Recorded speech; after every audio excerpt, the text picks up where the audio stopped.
Hello, नमस्कार, आदाब, सत श्री अकाल और अस्सलाम वालेकुम। मैं हूं मोहम्मद अहमद काजमी, लेकर आया हूं आपका पसंदीदा कार्यक्रम नजर दुनिया पर, जिसमें अंतर्राष्ट्रीय इंटरनेशनल खबरों को हम आप तक पहुंचाते हैं। वो खबरें जो आमतौर पर आपको दूसरे माध्यमों से, दूसरे रास्तों से नहीं मिलती। आज का कार्यक्रम बिल्कुल अलग है। नॉर्थ अफ्रीका के मुल्क लीबिया में, जहां 2011 से अब तक बहुत कुछ हो रहा है, आमतौर से अंतर्राष्ट्रीय मीडिया यानी इंटरनेशनल मीडिया वहां की खबरों को कवर नहीं कर रहा। आमतौर से इजराइल, सऊदी अरब और ईरान की ही खबरें आती रही हैं, जबकि लीबिया में भी बहुत कुछ हो रहा है और वहां भी अमेरिका और इजराइल अपने अरब दोस्त मुल्कों की मदद से अपनी मर्जी की हुकूमत बनाने की कोशिशों में लगे हुए हैं।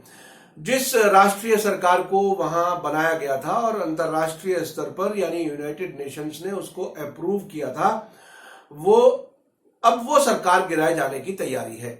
अब तक पूर्वी लीबिया में सरकार चलाने वाले खलीफा हफ्तार के जरिए त्रिपोली में काम करने वाली सरकार को उखाड़ फेंकने की तैयारी है।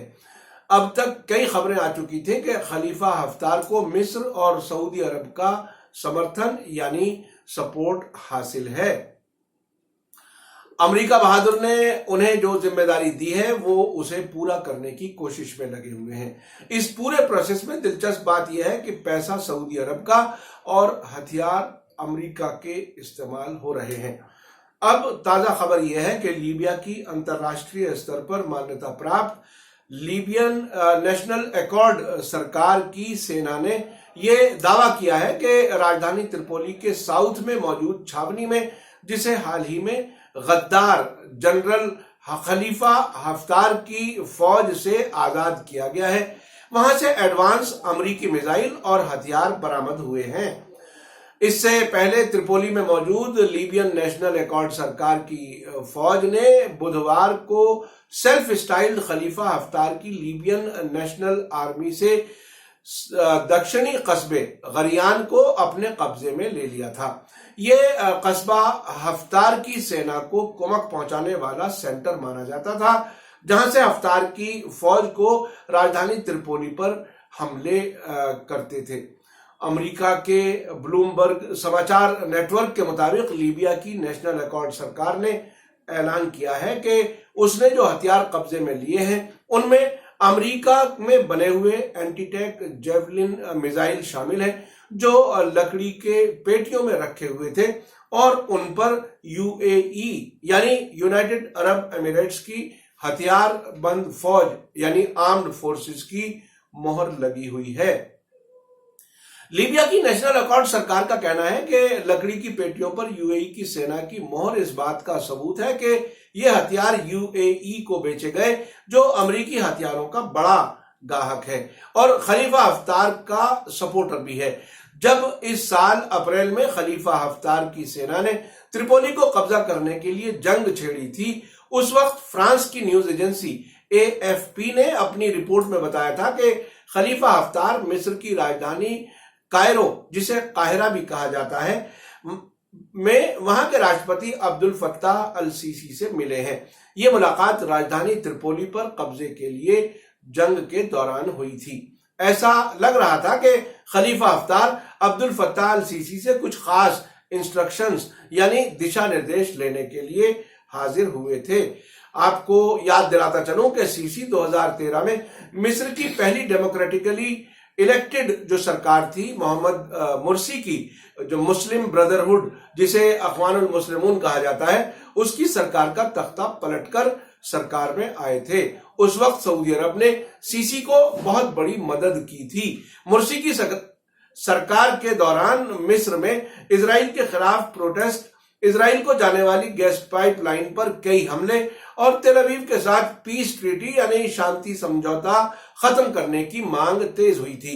मिस्र के president Abdel Fattah al Sisi ने लीबिया के कमांडर खलीफा हफ्तार से मुलाकात के दौरान मिस्र के अखबार अल अहराम के मुताबिक लीबिया में हुए ताजा घटनाक्रम पर चर्चा की थी। अखबार ने आगे कहा कि मिस्र के प्रेसिडेंट सीसी लीबिया के खलीफा हफ्तार की सेना के एक बहुत मजबूत सपोर्टर हैं। खलीफा हफ्तार अब से पहले लीबिया के पूर्वी इलाकों पर कब्जा किए हुए हैं और अप्रैल में त्रिपोली पर कब्जा करने के लिए जंग शुरू की थी, लेकिन अब उनके पैर उखड़ रहे हैं और अब मिस्र, सऊदी अरब, इजराइल और अमेरिका भी कुछ नहीं कर पा रहे हैं। त्रिपोली में मौजूद नेशनल अकॉर्ड की यूनाइटेड नेशंस के जरिए अप्रूव्ड सरकार के खिलाफ जंग रोकने की सभी अपीलों को खलीफा हफ्तार ने खारिज कर दिया था। इसी साल अप्रैल में अल जजीरा ने भी एक रिपोर्ट में कहा था कि सऊदी अरब ने लीबिया के खलीफा हफ्तार को करोड़ों डॉलर दिए थे। शुरू में यह खबर अमेरिका के बड़े अखबार वॉल स्ट्रीट जर्नल ने दी थी कि रियाज ने त्रिपोली जंग के लिए फाइनेंशियल सपोर्ट के हिस्से के तौर पर लाखों डॉलर दिए थे। जनरल हफ्तार ने खुद यह बात बताई थी कि सऊदी अरब की तरफ से यह पेशकश त्रिपोली जंग शुरू करने से पहले हफ्तार के सऊदी अरब के दौरे के दौरान रियाज में की गई थी। उधर सऊदी सरकार के बड़े जो एडवाइजर्स हैं, उन्होंने भी बताया था कि खलीफा हफ्तार ने मदद की पेशकश स्वीकार यानी एक्सेप्ट कर ली थी। ये रकम लीबिया में कुछ कबीलों के नेताओं की वफादारी खरीदने, अपनी सेना में सैनिकों को भर्ती करने और फौजियों को तनख्वाह देने और दूसरी सैनिक यानी फौजी जरूरतों को पूरा करने के लिए दी गई थी। लीबिया में ताजा जंग ने यूनाइटेड नेशंस के समर्थन वाली सेनाओं के खिलाफ हफ्तार की सेना को खड़ा कर दिया है। नेशनल अकॉर्ड सरकार का त्रिपोली पर कंट्रोल है, जो नॉर्थ वेस्ट लीबिया में है, जबकि हफ्तार तेल से मालामाल देश के पूरब में एक पैरेलल यानी समानांतर सरकार चला रहे हैं, जो कि 2011 में मोहम्मद गद्दाफी की सरकार से बाहर होने के बाद कायम हुई थी।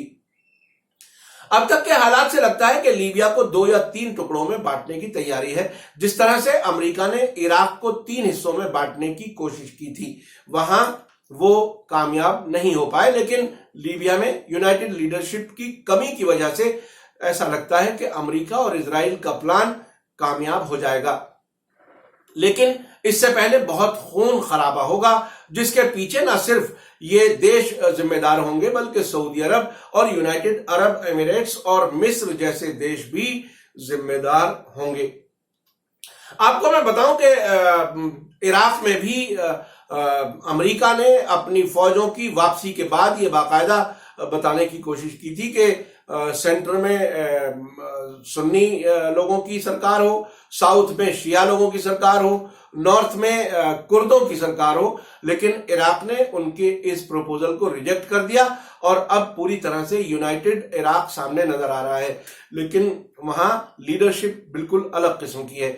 जो वहां मजहबी लीडरशिप है आयतुल्लाह सिस्तानी की शक्ल में, वो सबके लिए एक्सेप्टेबल है, जबकि लीबिया में ऐसा नहीं है। मेरा कार्यक्रम आपको कैसा लगा कमेंट्स में जरूर लिखें। आपने देखा कि अमेरिका और इजराइल इन सभी देशों में किस तरह अपनी पसंद की सरकारें बनाने की कोशिशों में लगे हैं, ताकि कोई भी देश अपने फैसले खुद करने की हालत में ना हो।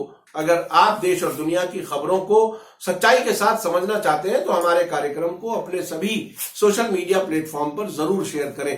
अगर अब तक media star YouTube world channel को आपने सब्सक्राइब ना किया हो तो फौरन सब्सक्राइब करें। आप हमें फेसबुक, ट्विटर और इंस्टाग्राम पर भी फॉलो कर सकते हैं। इसी के साथ मुझे दीजिए इजाजत। धन्यवाद, शुक्रिया, जय भारत, जय हिंद।